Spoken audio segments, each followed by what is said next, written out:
أبوش تجري توقسي كبيد برت سمع لهم وميسم بترفاد أبزوبا مأخذ تجري تنبين كبابيتات قويا كبيد توقسي كبت عصارات سمعهم بمسرة نبرتي اتخبابي زخون فرفلات حبريتا ابتخبابي كاب ساعات 4 رفاد جميرهم نأسنا 3 دقائق صنحم دمصي كبيد برت بتخطط عليكم سمعن كبيد سقاتكم زحادرهم نغليصم نبرتي تنكبابيتات ناب مدنغاز زأتو اتي توقسيم كبتي عصارات من زتوكسو ناب من مخانو نمفلات كم زي كاليم غليصم ات مخنيات غنا استفلت ነገር ዘየለ እንትኾነም ኣብ መንጎ ዕጡቃት ፋኖን ሰራዊት ምክልኻል ቦገን ኣገው ኣበርገለ እስተገብረ ኩናት ከሆነ ከም ዝኽል ዝግምቱ ዘለው ኮይኖም በተኻለ ገጽ ድማም እቲ ድምጺ ከበቲ ብረት ኣብ ከባቢው ጉያም ሓይልታት ዲኤፍ ዝገብርዎ ናይ ልምምድ ክኸውን ከም ዝኽእልውን ዘመልክቱ ሓበሬታታት እዮም ዝወጽእ ዘሎም እዞም ዝተፈላለዩ ሓበሬታታት ይወጽሉ ኣብ ዘለሉ እዋን ካብ ቦገን ትግራይ ይኹን መንግስቲ ፌደራል ዝተባሃለ ነገር የለን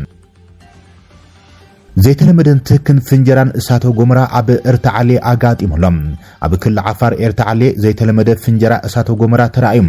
ات فنجرا ازيو عبي سلازخنم نبرتي اب استفلالي كبابيتات اب كبيت سقات كم زودقو يتغليص زلم دحريت فنجرا مرمار غجلن ابت بوتا كم سلاخ زغلص منغستيم مست فنجرا زتاساسر توسخ حبريت ادمام نمصراي منقسقاس يغبر كم زل غليصلم كابتي مفنجار اساتو غمرا عفار زوص تكدمام اب قربا زركب كبابيتات نزركب نبرتيم نمتنفاس زصقم خنታት ፈጢሩ ከም ዘሎ ዝተገለጸ ኮይኖም እቲ ትኪ ኣዝዩ ሓደገኛ ብምዃኑ ነበርቲ ተኸባቢ ኣብ ሓደጋ ወዲቖም ከም ዘሎም ካብ ተኸባቢ ዝወጽ ሓበሬታ ኣመልኪተሎም ህጹጽ ናይ ህይወት ምድሓን ስራሓት ድማ ኣብ ተኸባቢ ከም ዘድልዮም እቶም ካብ ክልል ዓፋር ከባቢታት ኣፍዴራን ኤርትዓሌን ዝወጽ ሓበሬታ ተመልኪቶም ዘሎም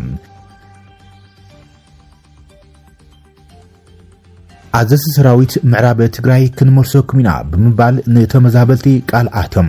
በመሰረት ስምምዕነት ፕሪቶሪያ ሰላማዊ ብዙኾነ መንገዲ ነቶም ወረርቲ ሓይልታት ከውፅን ተመዛበልቲ ውሕስ ብዙኾነ መንገድን ክመልስን ዝግብኦ መንግስቲ ፌደራል እቲ ሕገ መንግስታዊ ግዛኣት ትግራይ ንዝሓለፉ ልዕሊ 5 ዓመታት ብሓይሊ ወይሮም ሒዞም ዝርከቡ ገበት ሓይልታት ጽንተት ብምሕጋዝን ብምዕጣቕን እቲ ሕጋዊ መሬት ትግራይ ሕዝቡን ምንጪ ጎንፂ ንክኸውን ብምስራሕዩ ዝኽሰስ ዘሎም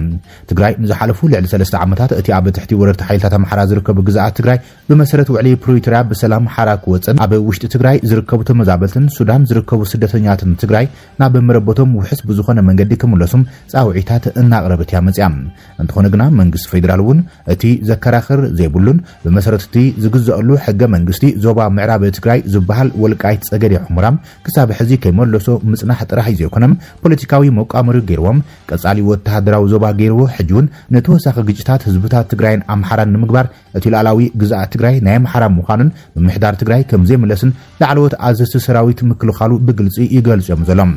እዚ ድማ እቲ ታሪኻውን ላዕላውን ግዛኣት ምዕራብ ትግራይ መንግስቲ ፌደራል በሰላማዊ መንገዲ ክመልሶም ከም ዘይኽእል ዘመላኽቱ ምዕባለታት ይረኣዩ ዘሎም ቀዳማይ ሚኒስትር አብይ አሕመድ ቅድሚ ወርሒ ኣብ ፓርላማ ንሕገ መንግስቲ ዝተሓሰም መስርሕ በቲ ሕዚ ዘሎ ኩነታት ኣብ ዞባ ምዕራብ ትግራይ ሪፈረንደም ብምክያድ ዘላቂ መፍትሒ ክመጽእ ከም ዘሎ ገሊጹ ምንባሩ ኣይርሳዕንም ወገን ኩሎም ሓይልታት ትግራይውን ተማሳሉ ቋም ዝስማዕ ኮይኖም መጀመርታ መንግስቲ ፌደራል ነቶም ወረርቲ ሓይልታት ከውጽም ዘጣይሽዎም ዘይሕጋውያን ምምሕዳራት ከፍርሶም ድሕሪ ኩናት ዝኣተው ኣምሓሩ ሰፈርቲ ክወጽም ንብረትን መሬትን እቶም ሰብ ዋና ዝኾኑ ዝተመዛበሉን ሱዳን ዝተሰደዱን ተጋሩ ብመሰረት ዓለምለኻዊ መስርሕ ውሕስ ብዙኾነ መንገዲ ናብ መረበቶም ክምለሱን ናብ ቅድሚ ኩናት ዝነበረ ቅርጺ ክምለስ ከም ዘለዎን ይምግቶም ድሕሪ ሕገ መንግስታዊ ስርዓትን ድሕነትን ኣብ ትክልል ድማ ዝኾነ ይኹን ሕቶ መንነት ወይ ድማ ካልእ ኣለኒ ዝብል ኣካል እንተልዩም እቲ ግዛኣት ኣብ ትሕቲ ትግራይ ክሳብ ዝሃለወ ኣብ ዝተመረጸ ቤት ምኽሪ ትግራይ እዩ ክቐርብ ዘሎም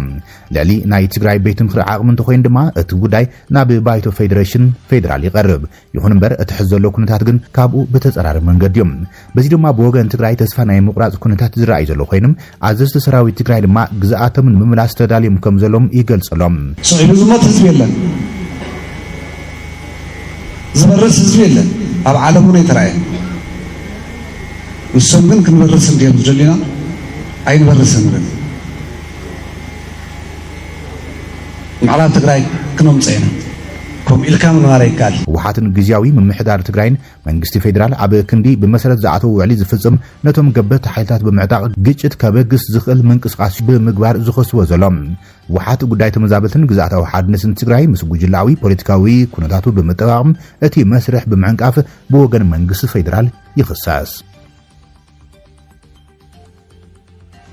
ህወሓት ንቀጻሊ ቃልሱ ዘነጽሩ ሓደሽቲ ውሳነታት ከም ዘሕለፈ ገሊጾሎም ህዝባዊ ወያነ ሓርነት ትግራይ ንመዓልታት ኣኼባ ዋናዊ ኩነታት ከም ዘቐነ ብምግላጽ መንግስቲ ፌደራል ኣብ ልዕሊ ትግራይ ክባን ዕጽዋን ይቕጽለሎ ብምባል ከሲስዎሎም ማእኸላይ ኮሚቴ ህዝባዊ ወያነ ሓርነት ትግራይ ንዝሓለፉ መዓልታት ኣብ ሕሉፍ ኣፈጻጽማ መደባት ህልው ኩነታት ቀጸልቲ ኣንፈታት መሰረት ገይሩ ከካይዶ ጸንሐ ኣኼባ ከም ዛዘመ ዝገልጽ ህወሓት እቲ ማእኸላይ ኮሚቴ ካብ 8 ክሳብ 13 ሕዳር 2018 ኣብ ዘካየደ ስሩዕ ኣኼባ ኣፈጻጽማ መደባት ኣፈጻጽማ ውሳነታት መበል 17 ውድባዊ ጉባኤን ህልው ውሽጣዊ ኩነታት ህዝቢ ትግራይን ዞባዊ ኩነታትን መሰረት ገይሩ ዓሚቕ ዘተ ብምክያድ ቀጸልቲ ኣንፈታት ቃልሲ ኣነጺሩ ኣኺቡ ከም ዛዘመ ገሊጸሎም ብመሰረት እቲ ኣፈጻጽማ መደባት መሰረት ገይሩ በዝርዝር ዝገምገመም ማእኸላይ ኮሚቴ ህወሓት ዛጊድ ዝተሰርሑ ዓበይቲ ፖለቲካዊ ስራሕቲ ተጠናኺሮም ክቕጽሉ ከም ዝግቦን ብምቕማጥ ምስቲ ኣንጸራልዩ ዘሎ ሓደጋን ሰፊሕ ሕቶ ህዝብን ካብ ሕሉፍ ብዝለዓለ ናህሪ ክስራሕን ቃልሲ ክካይድን ኣንፈት ኣቐሚጠለኹ ኢሎም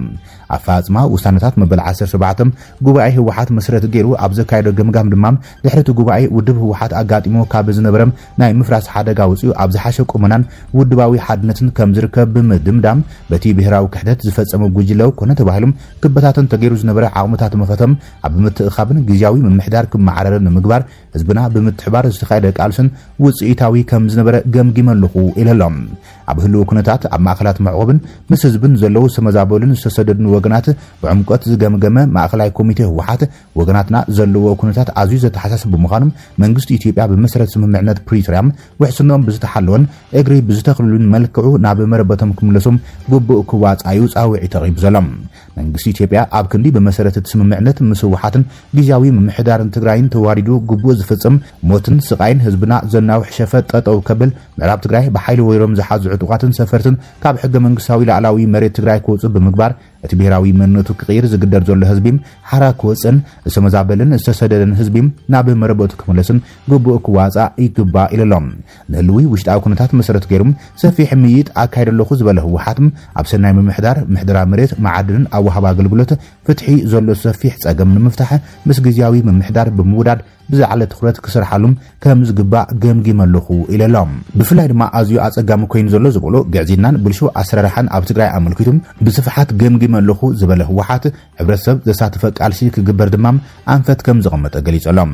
ኣብ ወጻሊ ዓቕሚ ትግራይ ብዘጋነዘበ መልክዑ ካብ ህዝቢ ዝለዓሉ ሕቶታት ንምምላስ ዘኽእሉ ስራሕቲ ክስርሑን ንመናእሰይ ደቂ ኣንስትዮን ስድራ ስዋዕትን ጉድኣት ኣካልን ደገፍ ዘድልዮም ወገናትን ትኹረት ዝገብር ቃልሲ ክካይድን ኣንፈት ኣቐሚጠለኹ ኢሎም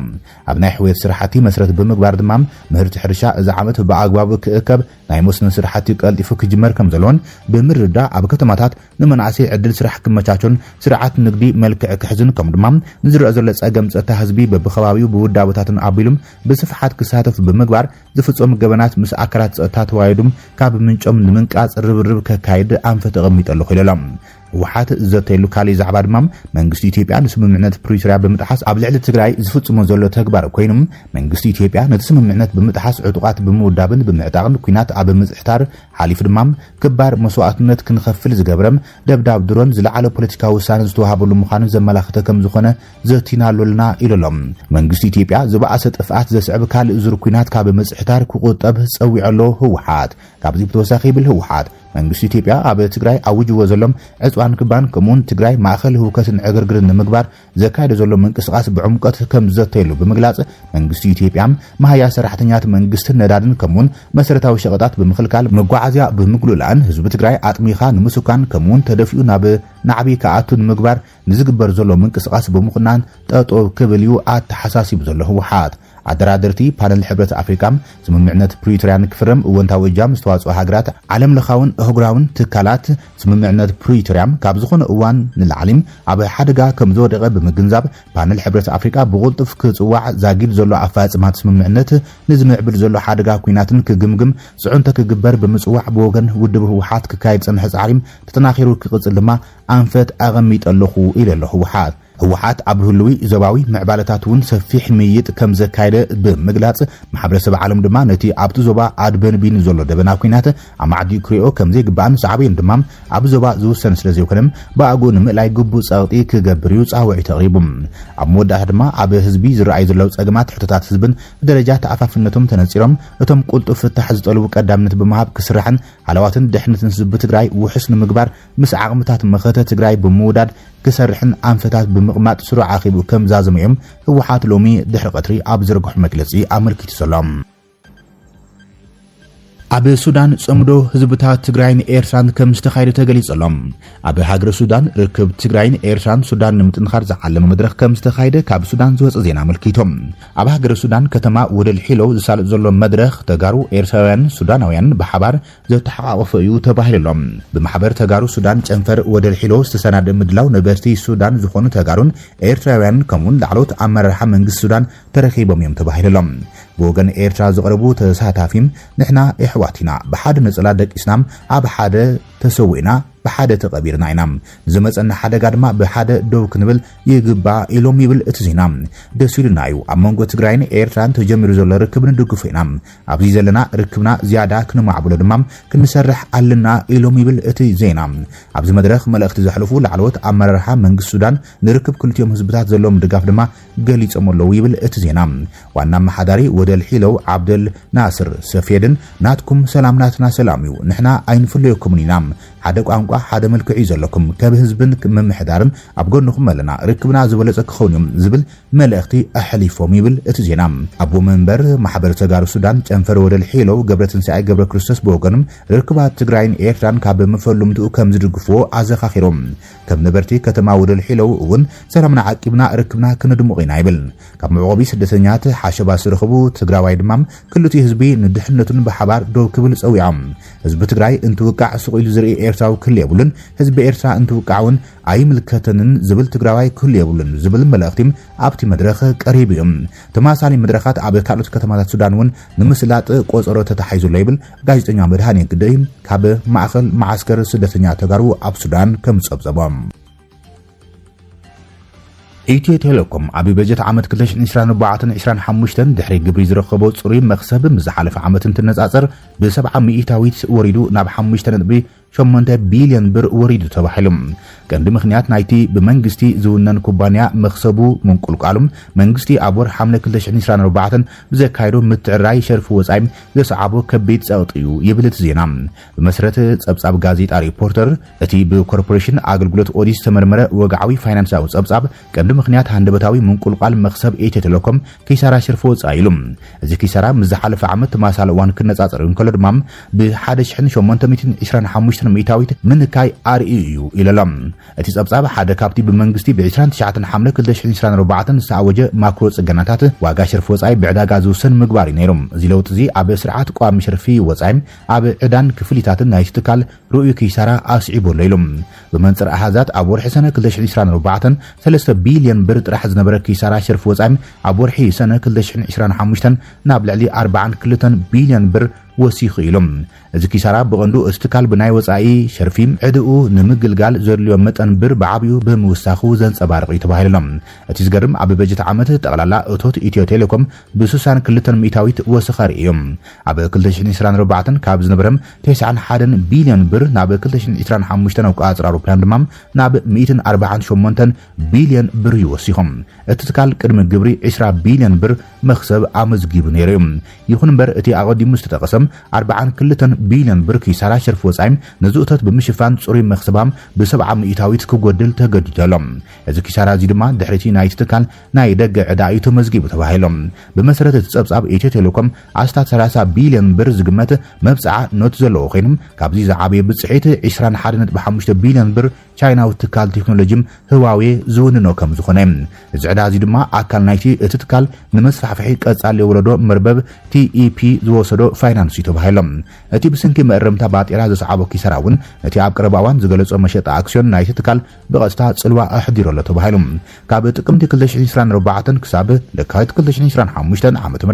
እቶት ሓደ ሼር ኤርኒንግስ ፐር ሼር 5.79 ብር ጥራሕ ነይሮም እዚ ካብቲ ካብ ወፍሪ ባንክታት ዝረኸቦ መኽሰብ ኣዝዮም ዝተሓተ ምዃኑ እቲ ጸብጻብ ኣመልኪቶሎም